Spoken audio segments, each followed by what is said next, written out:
This is Patrick from the Poison Pen Bookstore, and we're here with another of our virtual events this evening.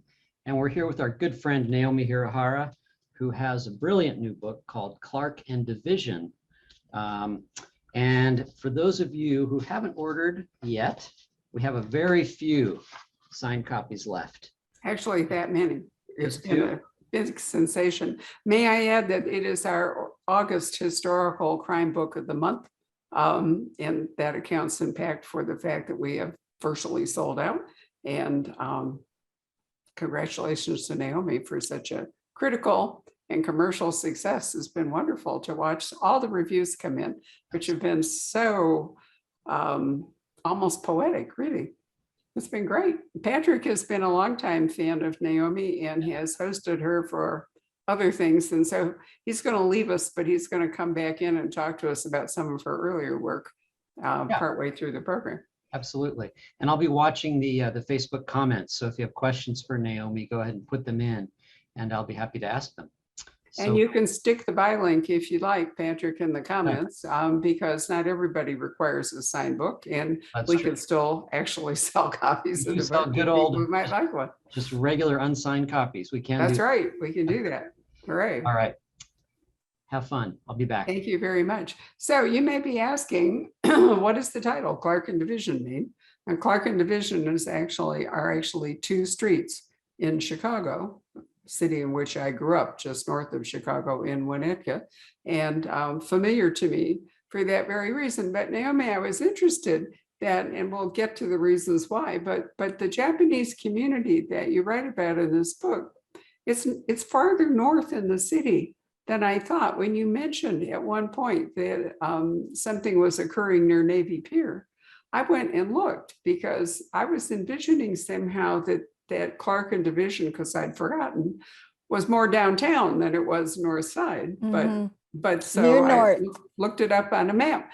Do you know why the community, settled for a part that's really outside the main urban base of Chicago? It was a process. Clark and Division was basically a way station. In the early 40s, it was for the Japanese Americans, or the Nisei, the second generation, were the ones who tended to be released first. And it was just like a temporary living. They must have had some buildings there that were unoccupied. And there was some actually Japanese Americans that purchased like a hotel in that particular neighborhood. And over time, people moved to Lakeview, and there were some Japanese Americans who grew up and lived on the south side too. So it kind of evolved from Clark and Division to those other locations. And the Navy Pier, that was more like a factory, like that produced candy, right? That where a lot of Japanese Americans worked during World War II. Well, visitors to Chicago today, if you know Navy Pier, partly it's for the amusement factor, but it's also where the wonderful architectural cruises of Chicago begin. And you go up the Chicago River and circle around some of the wonderful architecture in the Loop and so forth. So I could recommend that you actually look up Clark and Division on a Google map and kind of orient yourself. But I imagine you're right that it just turned out to have vacant property there for no particular reason. And actually, I took a tour of Clark and Division. Fortunately, I had access to two social historians from Chicago. And one of them is younger than me, but there's always in some community, there's somebody who has this enthusiasm about the past. And this Japanese American, he's half, I think, Polish and half Japanese. He had Google mapped actually all these Japanese boarding homes, apartment buildings, markets that had been in Clark and Division. And we walked through it during one of my research trips.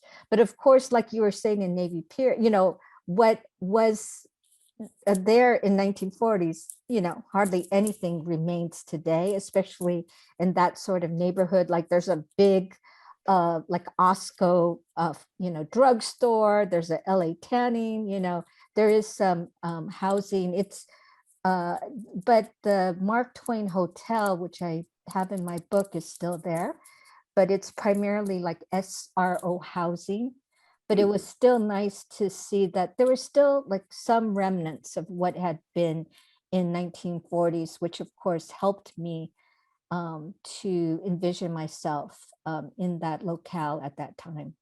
Well, every city goes through a constant process of urban renewal. So to try to, what's true in 1940 would not necessarily be true today. Chicago is actually at the moment undergoing some serious effects of climate change because it's right on Lake Michigan. It's also, it's a city built on mud essentially. And so it doesn't have a stable and it's not like it's built on granite or something. So there are a lot of issues that are going to attack it. When I grew up, also before air conditioning and so forth, I have to say summers were brutal. And because the weather oftentimes, surprisingly, came east across Lake Michigan, the wind would shift and you could drop 50 degrees in a couple of hours in Chicago. I mean, there's a reason it's called the Windy City, among other things.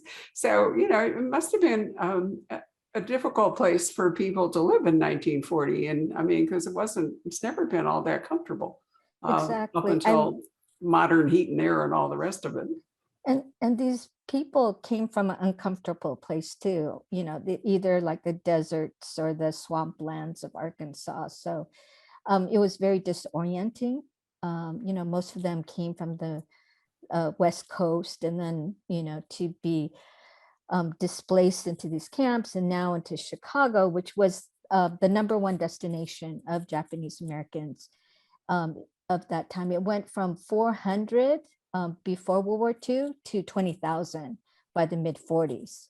So it was a dramatic, it wasn't, I mean, a lot of people are unaware of it because afterwards, many people returned to their prior homes on the West Coast, or they went into, various pockets of outside of Chicago. There's still quite a few, but you just don't see them because they're not concentrated in one area. And Chicago doesn't have like a Japantown, or Little Tokyo like we do in LA, San Francisco, and the Pacific Northwest. And the government had said, do not congregate in numbers, 3 or more, which was of course ridiculous because all these newcomers come and of course they're going to be with people they trust. But yeah, they really couldn't have a visit they couldn't build a building that said, Japanese American Hall or that kind of thing. Although there were eventually some Buddhist temples and of course some churches that came up. Right. Well, I mean, Chinatowns were much more established, as you say, than Little Tokyo. So we have a vibrant Japanese community here in Phoenix. We still do.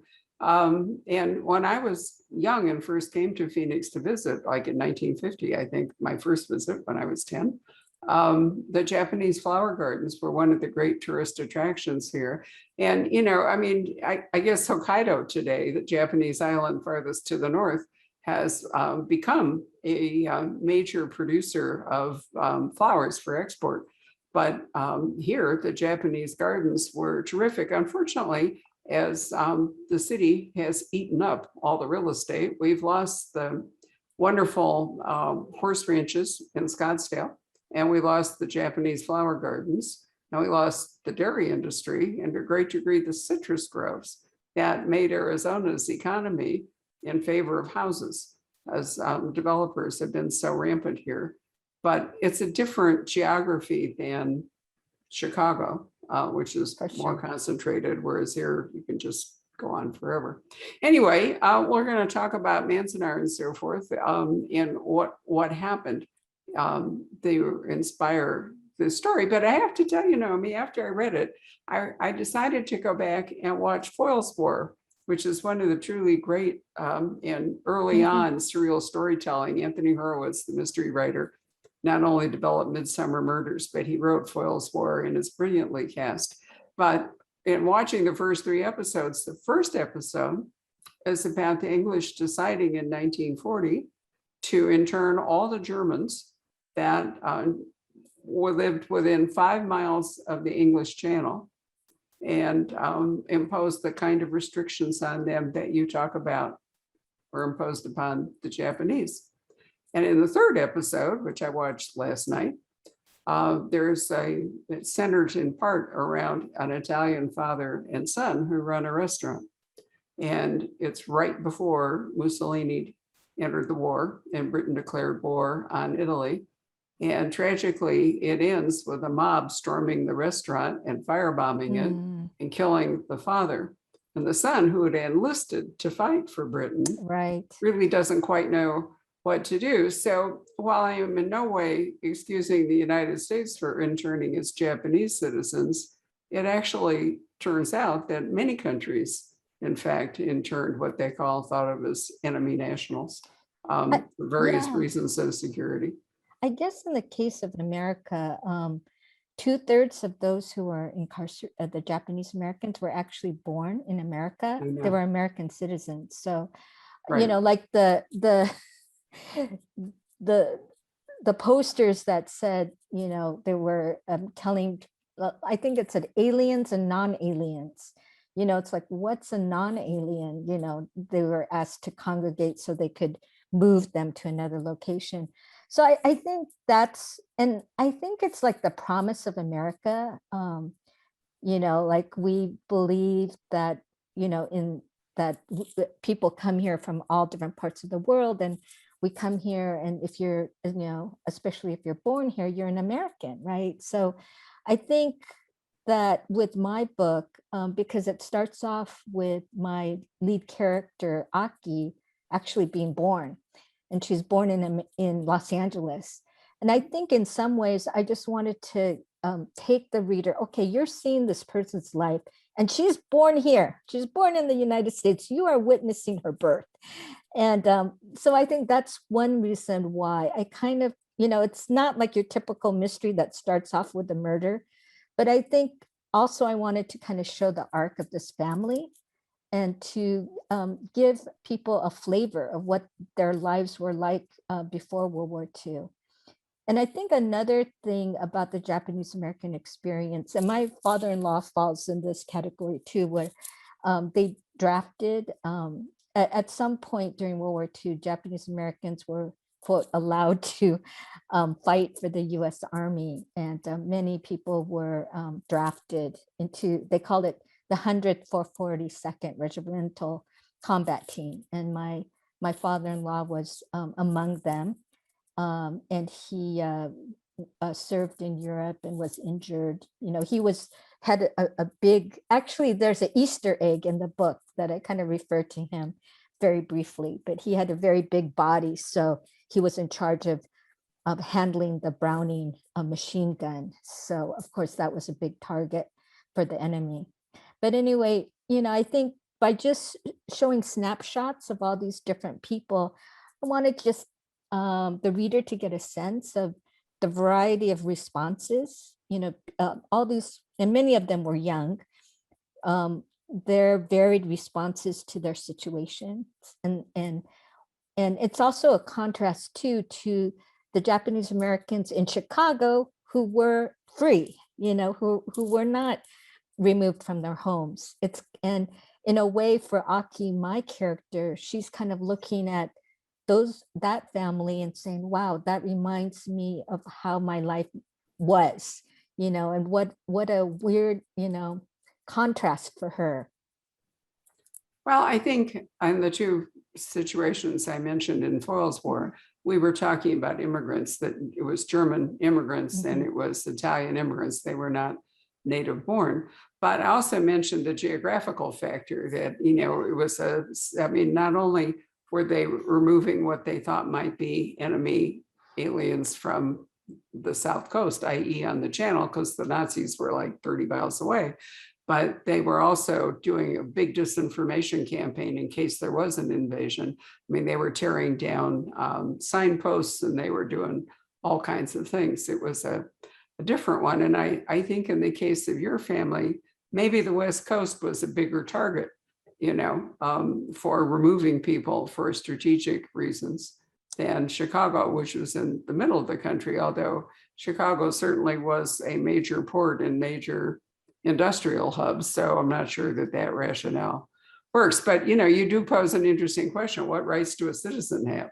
If you're born here, how does that suddenly make you an enemy alien? Right. And, that went on. They didn't actually intern them, but there was a lot of conversation and a lot of unrest about the Germans in Wisconsin and Missouri, whether they should be interned, even though they had been, again, many of them, most of them probably born here. There were some Italians and Germans that were incarcerated. It was more select. It wasn't like a mass incarceration, but some of them were in Crystal City, Texas, alongside Japanese Americans. And then there's this weird case of Japanese Peruvians were sent to America because they were going to be used as a prisoner of war exchange. Very complicated stuff. But I just want to point out a couple of things. Like when they came to Chicago, many Japanese Americans worked for the defense industry, or they went to Detroit to work with the defense factories.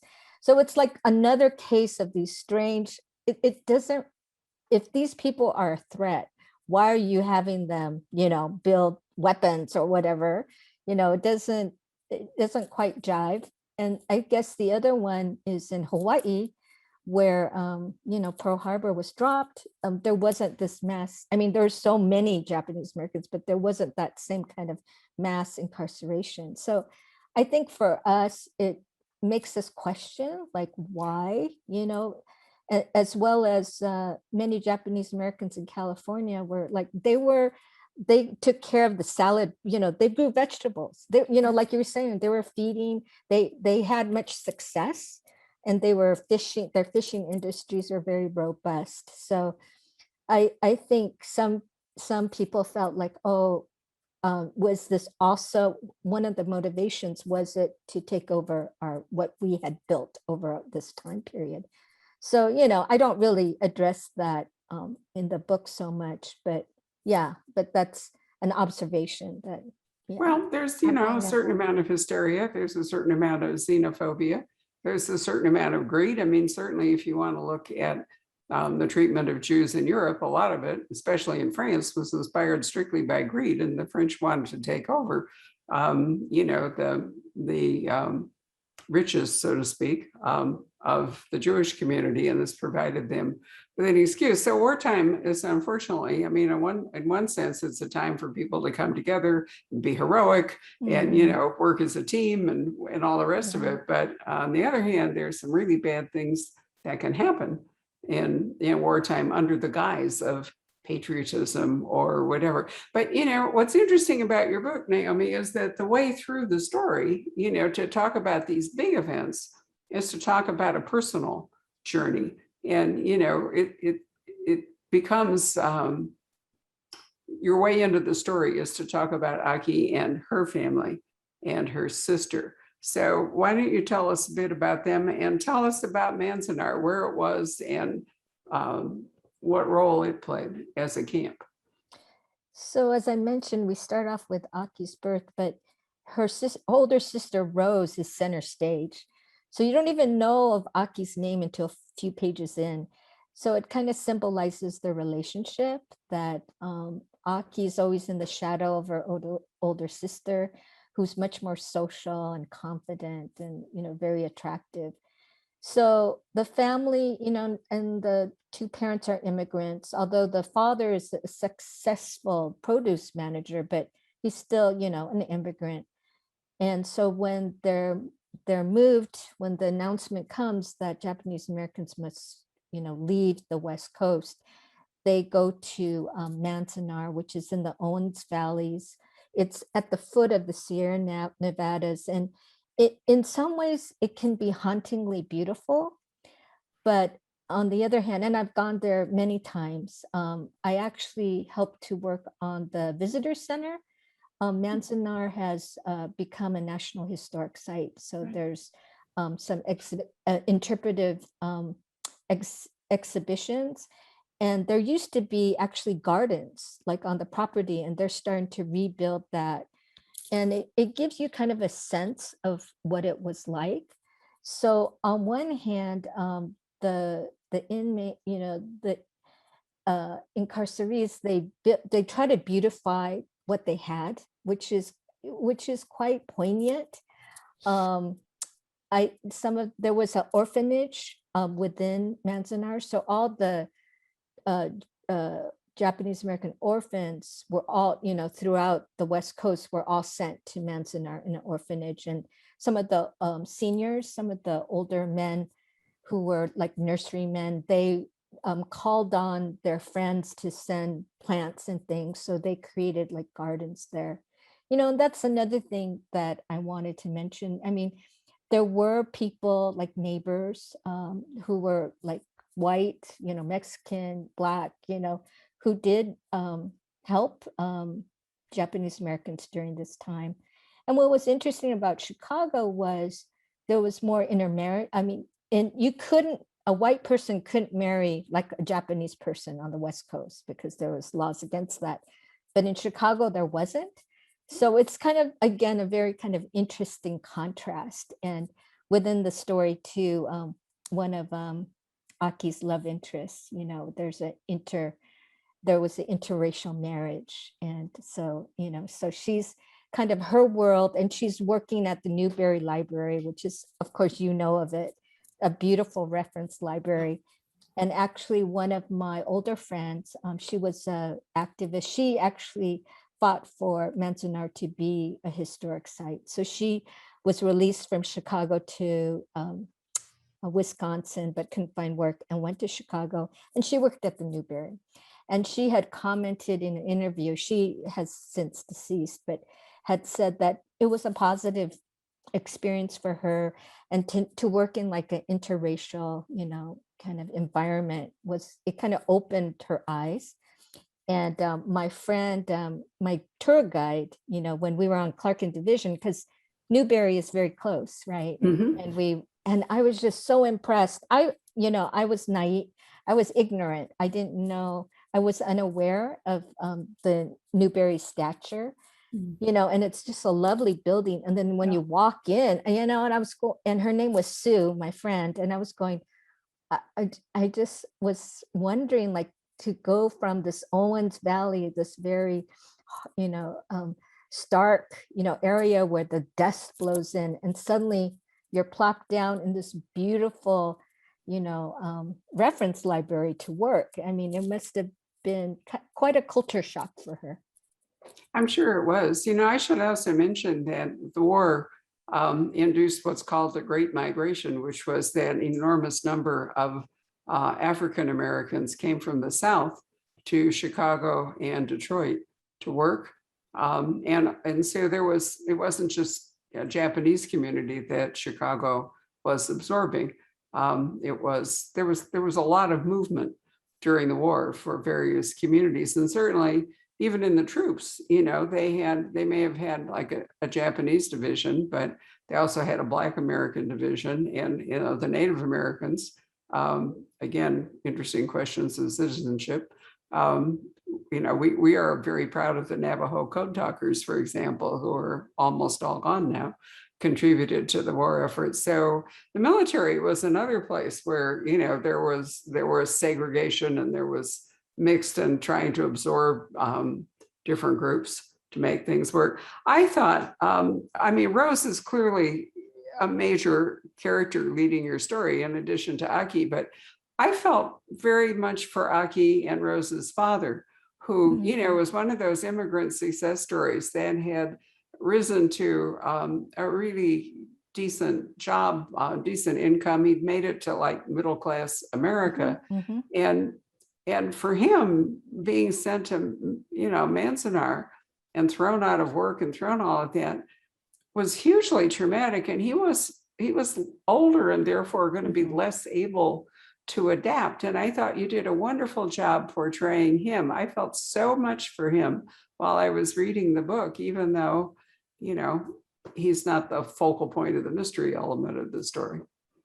Yeah, but but the parents were important in this sense. And I feel this myself because my mother's an immigrant. My father was born here, but raised in Japan. So, I think, and I'm the oldest. So a lot of times I felt like I had to interpret the outside world for my parents. And I could relate to both Rose and Aki in the same way, because I think they were protective of their parents in that way. So it was very important to kind of see how this experience affected the parents. I also felt, I mean, you know how your characters surprise you, right? I mean, you have some sense, and actually the mother, who's a little complicated. I mean, she wants her daughters to get married. I mean, which was the case in that particular era. Sure. And so but then she has to take a menial job, right? But she still um tries to maintain her dignity and not feel sorry for herself.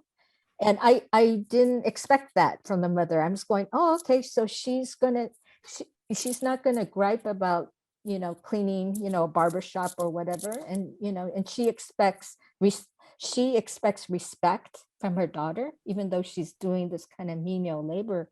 And so yeah, that was interesting. So I was kind of being taught by the mother character. Well, you do a wonderful job with the whole cast of characters, but since in theory, this is a mystery, Yes. not just a world war, not Mhm. solely a war story. Why don't you tell us about what happens? Because Rose goes to Chicago first and then Aki follows her.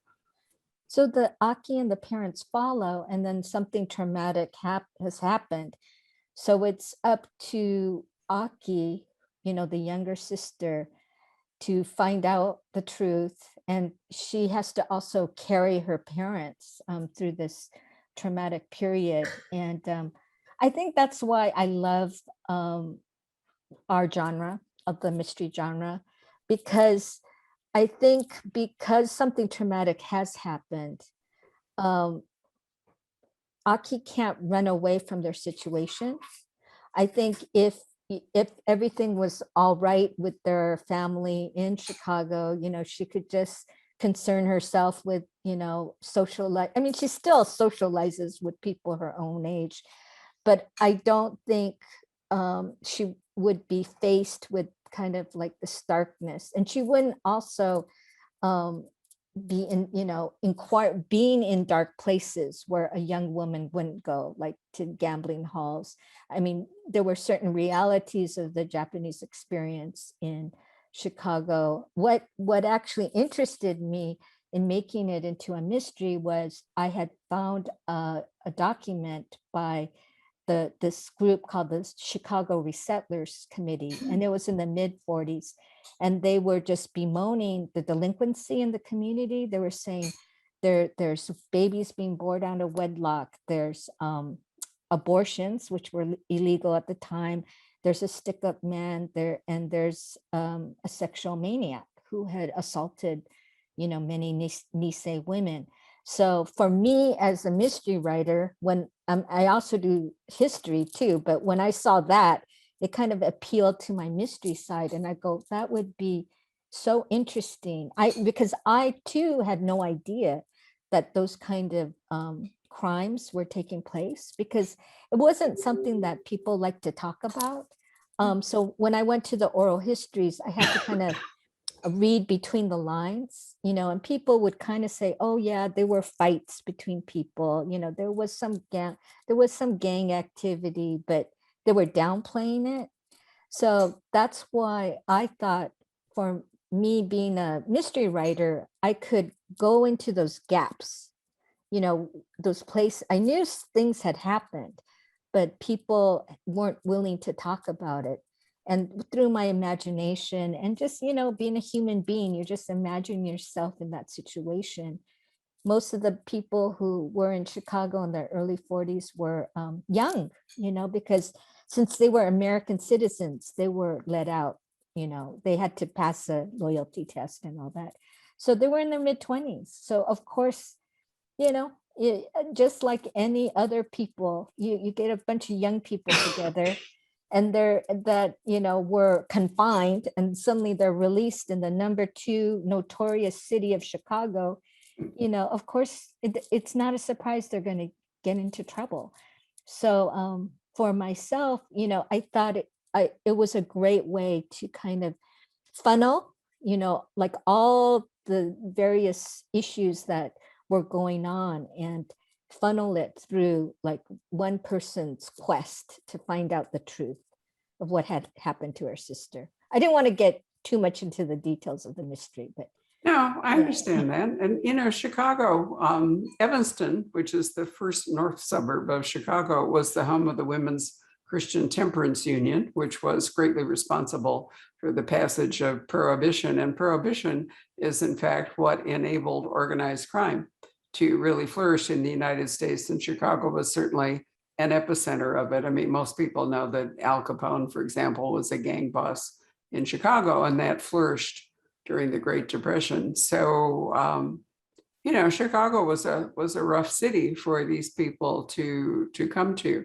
And certainly in the book, you do deal with a serial, or there is, I'm saying you're dealing with it, a serial rapist, for example, and other kinds of, there was always a black market in wartime. There are always people dealing with, just no different than the drug dealers, basically, dealing with commodities that were scarce or in demand and all. But, Aki is the one who ends up doing, relentlessly investigating the death. And she's not particularly well equipped to do it. I mean, she's not a trained investigator or whatever. And she's relatively powerless and without resource. And so, she has to get other people to help her in addition to relying upon herself. So in a way, this is a coming of age novel, in that, you have this young girl who's been part of a relatively strict, sheltered family, Japanese family. And here she is, in a new place where she has a lot more freedom and has to find her way. And one of the ways she finds it is to investigate a death. Unfortunately, we can't talk about how this comes out, but I have to say that I thought, A, it was a surprise, and B, really heartbreaking. And I think much of the power of this novel comes from the final resolution of the investigation into the death. And that's all I can tell you, but it's a very powerful thing. And I thought you did that extremely well. Thank you. Yeah, I think with Aki, she's also fighting against silence, because like her own parents, that's how they're kind of dealing with this death in the family. They don't want to talk about it. And I think other members in the community too, everyone wants to make a new start. They don't want to start poking around and looking at things that are dark and uncomfortable, and so there's a lot of things stacked against Aki. But I think I like the fact she, there's some and some of it is her youthfulness. She's young and she doesn't know any better, and she has so much energy and so much love, for her sister. I mean, that's basically what's fueling her forward, all this emotion. And I appreciate that, because I think sometimes we get so logical, or we're jaded, or we think, oh, you can't figure it out, just leave it and just, lead your life, which there's merits to that too. But I do, and I think that's why I like writing about a lot of people in their 20s. Some of the series I've done, I mean, I've done my old man, but I've done a lot of women in their 20s. And I think for me, that was a time where I took so many risks, and some of it did not make any sense. But I do, when I look back, I do appreciate that 20-something person that kind of, was very idealistic and just kind of barged into things, maybe at her own risk, her own danger. But, there's something about that spirit I do appreciate. Well, you're certainly right that it's difficult for people who are already under scrutiny to make waves or it's easier to stay silent or accept the appearance of what happened rather than poke beneath the surface to ask if that really is what happened. And that's what Aki does, is that she just can't be content with the way it looks. And so she's going to probe for answers. So she's a really interesting character. Are you planning to do anything further with it? Or is this, do you think, her complete story and now she's going to lead her life without you looking over her shoulder? Well, I have signed a contract with Soho to do a follow-up. And Aha. it's called Evergreen. And that I won't say too much, but it does refer to a neighborhood in Los Angeles. And it'll Okay. be Well, that's set good to know that there in will be a second 1946. book. Yeah, You, yeah. you know, you've done other series, and I think it's great that that you will do a companion piece to this, because I think most people who read it will like to know more about what happens to Aki when this particular chapter is over. Let's call up Patrick from the dark and see what he would like to say about your earlier work or anything else, or questions from the audience. Sure. Yeah, we have some questions. But first of all, I would just like to have you talk a little bit about Mas Harai, who, you know, some of the people that are watching may not be familiar with your earlier work. And I should say, you know, I think it was the Snakeskin Shamisen. Was that the one that won the Edgar Award, Best PBO? Yeah. And you wrote 7 of those books, right? Yes. Now, was that character, can you kind of describe the character? Was he sort of a love letter to your father? Yeah, Father's I think generation? you're exactly right. I mean, my dad's nickname was Sam. So if you take Sam, transpose the letters, it was not intentional, you know, but I think Mas too, his name means more in Spanish, right? So when I talked to people, I said, well, Mas wants more out of life. His last name is awry because things go awry. I got that from a book group. I actually selected that name because it was the name of a family friend, as well as it was short. And I knew that people had a hard, you know, mainstream America had a hard time with long Japanese names, especially when I was starting to write the Masarai series. He's a kind of a curmudgeon.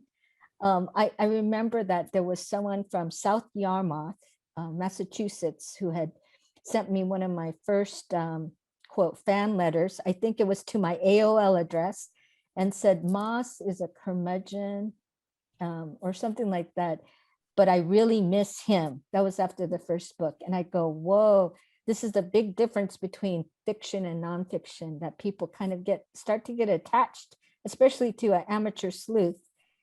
He's also he's a gardener and an atomic bomb survivor, and that mirrored my late father's experience too. And he's an unusual character. It's an unusual series. I'd be the first to admit it, because Mas cannot speak English that well, but he doesn't speak Japanese that well. You're in it's third person, but you're in his head. So he's a very eccentric. It's a pungent, especially the first one is super pungent, maybe too smelly for certain people. The Summer of the Big Bachi? Yeah. And bachi means what goes around comes around. But it was mine. I think a couple things were at work, because growing up, I loved reading about like the lower, the tenement area of New York. You know, I loved learning like Yiddish words. I loved reading about the South. So I was kind of absorbing, you know, all these different dialects. So it's like, you know what, I live in a very pungent world. You know, I grew up in one, so I'm just going to throw that to the reading public. So, you know, so that's why I use words like bachi and gasa gasa girl, those kind of things. I worked at a Japanese American newspaper as a journalist, as a reporter and editor. So is that the Shimpo? Rafu Shimpo. Very good, Patrick. And I have this. What does that translate to? Shimpo means newspaper. In Japanese, they use either Shimpo or Shimbun. And Rafu is the old name for Los Angeles. I think the Japanese took it from the Chinese. So we have a few businesses that are called Rafu this, you know. So, and the paper has been around since 1903, and it still exists, which is a miracle, even in light of just large metropolitan newspapers are finding it hard to survive. But yeah, Patrick, it's good to see you, because when I've been to the store one time, actually one of the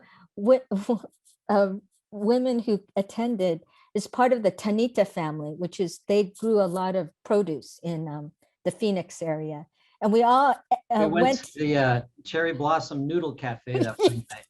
That was a blast. we ate noodles. So it was Yeah, that was Patrick great. and some older women. We were all eating Japanese food. So it was a lot of fun. That was so much fun. And also, I remember that night, we had some people, obviously that were alive during what happened here in Arizona, because we had 2 internment camps here. I think it was just 2, both on, is it Poston? or Poston, And then which the is a very Gila big River. one. Yeah, the Yes. Gila River one, which is in, I guess you'd call it Chandler now, really, South Chandler. And I was going to bring that up too, just because it's so interesting that there were I have a good friend of mine is a Pima, and he talks about his grandfather's generation and how there were some alliances between some of the Pimas and the Japanese internees. Pretty fascinating. Yeah. Don't So forget, we also had a German prisoner of war camp right Yeah. below Papago Peak. That's right. So, I mean, you don't really think of Phoenix as an important city in the war, but there were a number of things that went on here. I meant to tell you, Naomi, I tilted my laptop because I'm wearing a thing that I bought in Japan. You can see the chrysanthemums nice. and so forth. My husband and I have traveled to Japan a couple of times and hope to go back to Hokkaido because Nice. we're very interested in the culture of that island and in the Ainu, which are the indigenous fabulous. people of Japan, as we think of our own, Native Americans or first people in Canada. The Ainu are those people in Japan, and that's the island that's become a ski capital, and with Sapporo is becoming jet setty and all the rest of it. It's interesting how, you move on from a war and people who were at war all of a sudden become, not all of a sudden, but gradually rather, become allies. And, we now have much more in common with Japan than we would have had with some of our allies in the war. For sure. Yeah, it's absolutely fascinating. I've been to Vietnam too, which I thought was a very uncomfortable experience because I'm a Vietnam War widow. I'm a widow from that period of time. Yeah. Anyway, did we mention that your book is set in 1944, or at least much of the story is? So it wasn't like they were in Chicago, bang, right after Pearl Harbor. It was actually sometime later. Anyway, Patrick, carry on. You want to talk about some of the other books?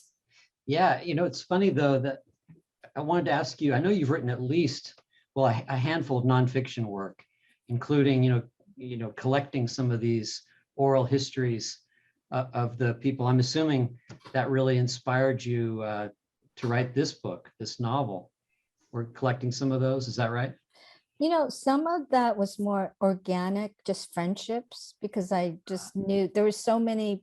I didn't really connect the dots until I had written this book, co-written this book, Life After Manzanar. But I had so many older friends who had lived in Chicago and they had moved back to LA, or I knew people who had been born in Chicago in the 50s. And I never really thought too much about it until and there's been some great oral histories just on this topic of resettlement. We have the Japanese American National Museum in LA.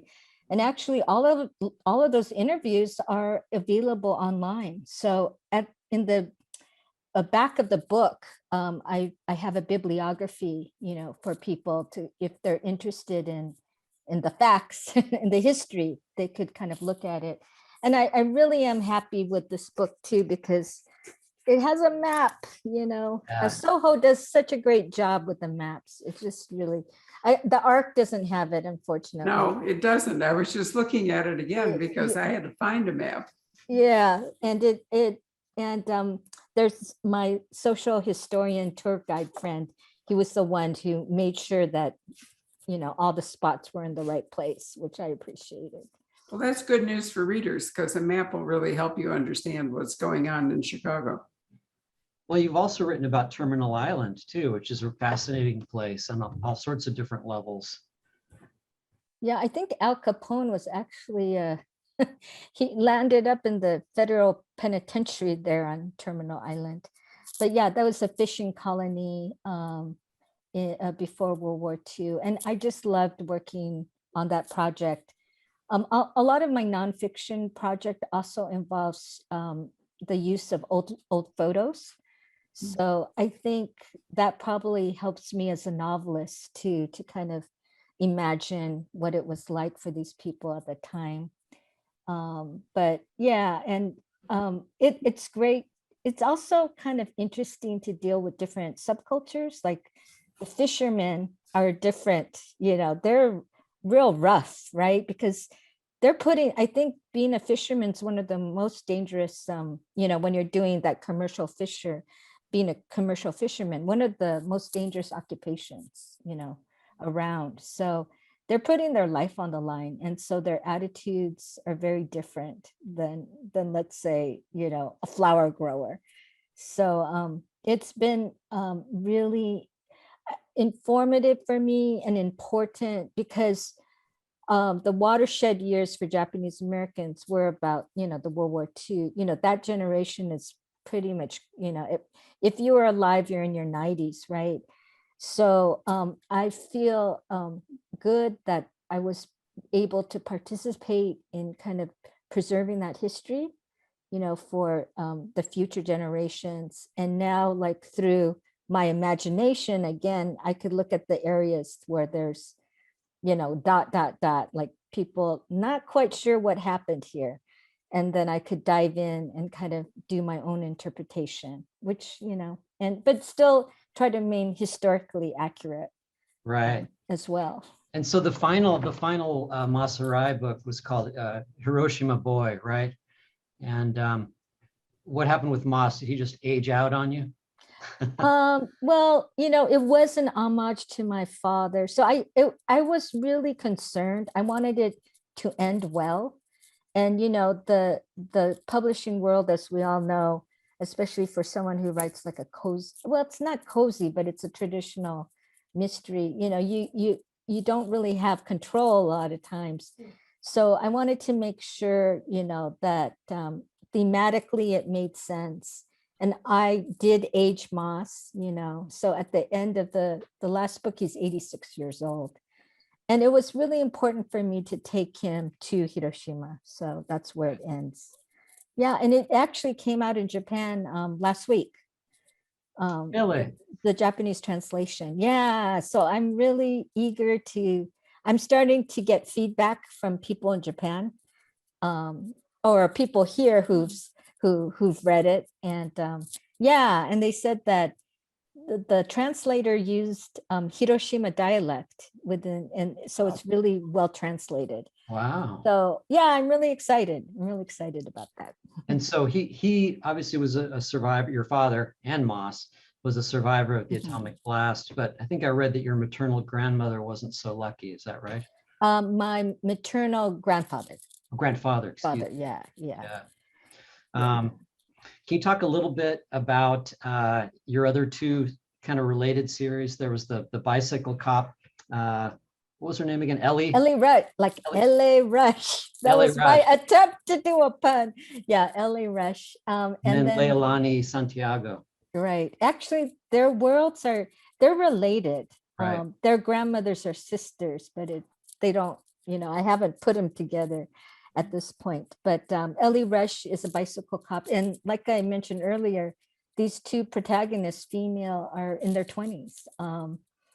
And Leilani Santiago is more of your amateur sleuth. She helps run her family's shave ice stand in Kauai, the island of Kauai. And actually, the second Leilani Santiago is coming out next March. And it's called An Internal Lay. And some people will cringe about this, but it's set during the pandemic. It's in October. It's set in October 2020. But, the island of Kauai, up to that point, no one has died, but it's more like because of the tourism has, ground to a halt. So it makes for a very different island story. So, Right. yeah. That's exciting. Great. Yeah, it's a different, kind of a different flavor than Clark Division, but I kind of have two sides, well, maybe three sides, because I've done some dark noir short stories as well. Right. Do you have a feeling, it's funny, because some writers, when you read their work, even though they dip in at different time periods, and obviously different casts of characters, you get a sense that all of their people are existing in the same world. Mhm. You know what I mean? That they could easily dip in and out of each other's stories.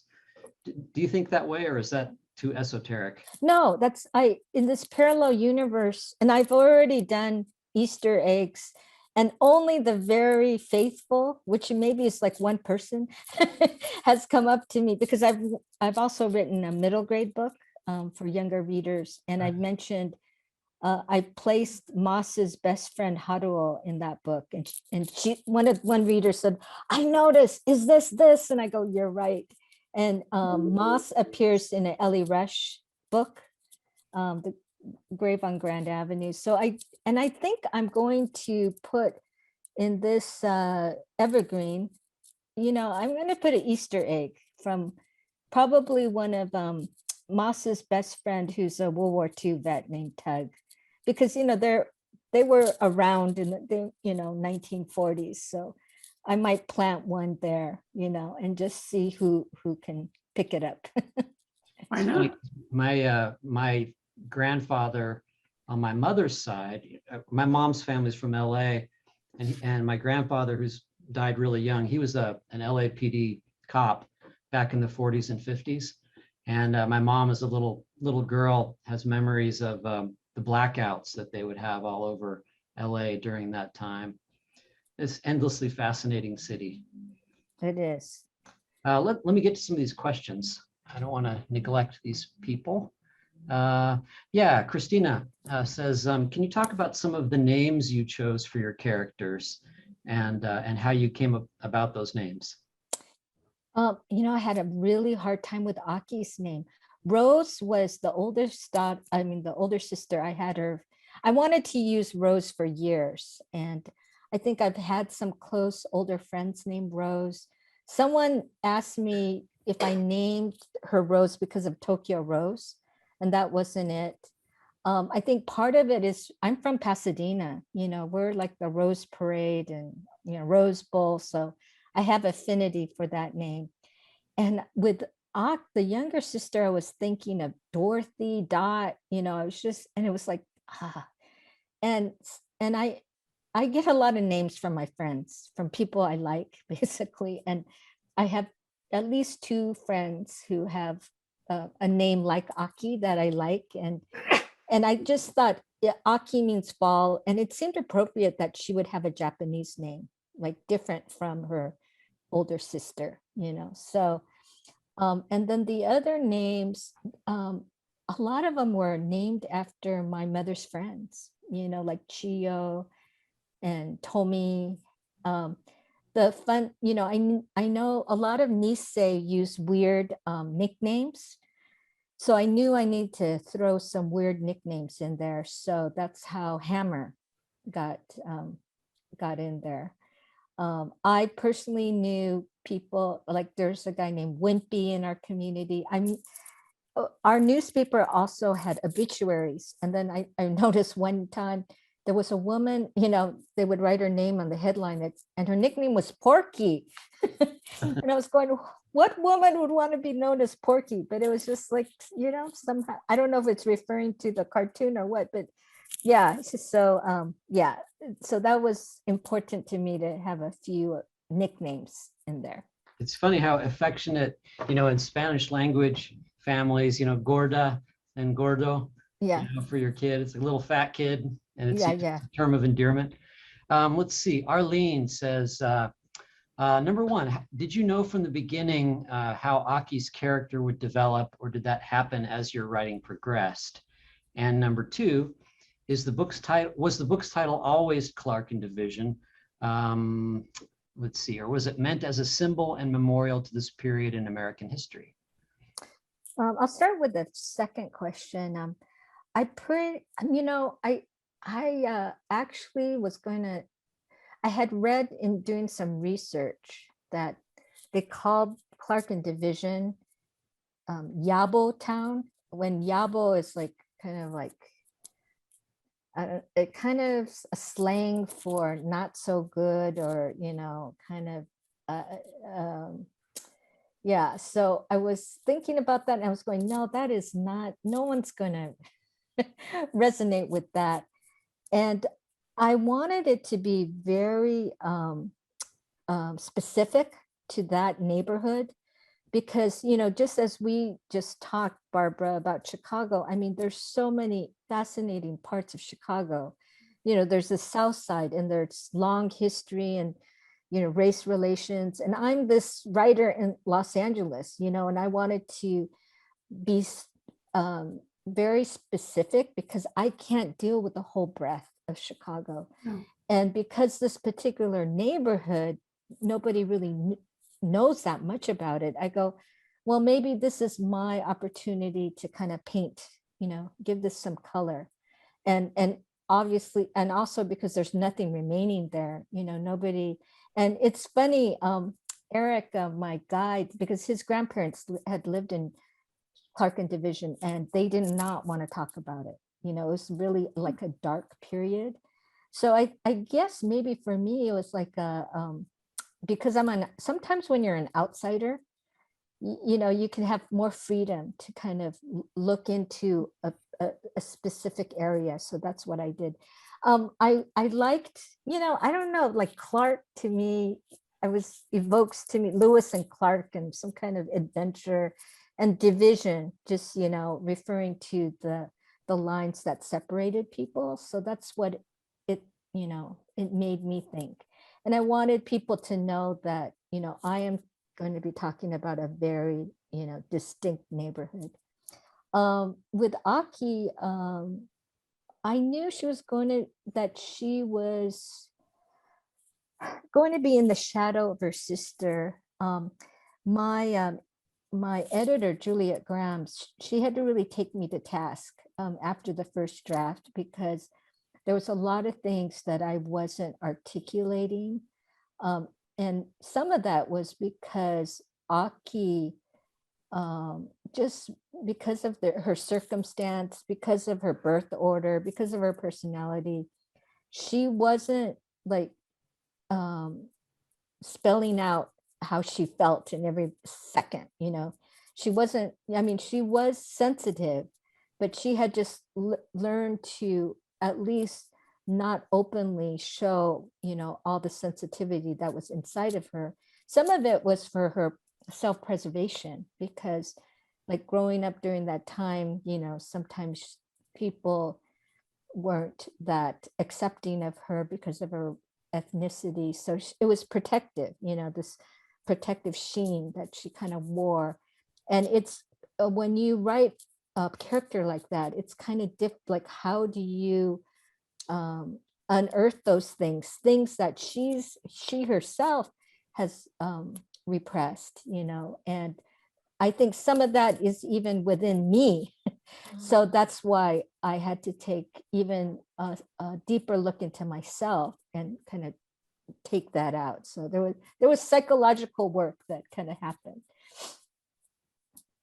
That's funny. I was just going to ask you, there was a question, somebody said, how did writing this book impact you personally? And you just answered that. Yeah. I mean, I think just, and also a lot of the rewriting took place during the pandemic. So I do think the confinement that we were going through, and then also fears about the outside, I think there was a parallel that was going through. And also during the pandemic, I think I've kind of changed myself to be more proactive when I think something is strange out there. And something had happened in our complex. We live in a townhouse I hadn't seen my neighbor, older woman. She's not that much older. She's like in late 60s. And I had to call the police, and she was found dead in her bedroom, and just really isolated. And it was just kind of, for me, it made me think. And I met with this one, my neighbor's brother, afterwards. And it was kind of like, one thing I've learned, I'm a pretty lousy amateur sleuth because I was trying to find her relatives and I couldn't. But another thing is like, just in this society, where things are rough, especially during this time, that it's okay to try to get into other people's business. I mean, I think as Americans, especially Californians, we want to respect people, space. But I think it's like, it's okay to kind of get into their space a little bit. Maybe you get shut down, but just to make sure people are okay, So I think that's my change. Patrick, do you have any more questions? No, just a comment though. Christy says she happened upon this event kind of by chance, and she says, my mother's Japanese, and both of us as US citizens have very little knowledge of what Japanese Americans experienced here in the US during World War II. She says, but we are curious, as people always assume we are Nisai or Sansai. I feel like it was fate to come upon this discussion. Look forward to reading your book. Great. Wow. Well, that's a wonderful way to end up this Thank program. you. So, Naomi, thank you. It really was a great pleasure to read your book. And Thank you. And I hope that those of you watching that will, I have to tilt this back up again because I've cut off my head. There we go. Will recommend it to other people. The video here will stay on our Facebook page forever, and we will have a podcast available tomorrow. So if you'd like to recommend it to people you think would enjoy it, you can recommend the video or the podcast. And I wanted to mention also that if you're really interested in the history, that Naomi has included 4 pages called More Reading and Resources in the back of the book, and it's extremely informative and may lead you to do some research on your own, which will be great. And now we know we have a further book about Aki and her story to look forward to. So we will plan on talking to you then, Naomi. Meantime, thank you for spending time with us. For those of you who are watching, we are going to be doing an event in half an hour. A debut novel by Ashley Winstead, hosted by Hank Philippi Ryan. So you got a double hitter today. Dash out for a drink or a snack and come back like Patrick and I and join us. Otherwise, get on with your evening. So much. Good night, everybody.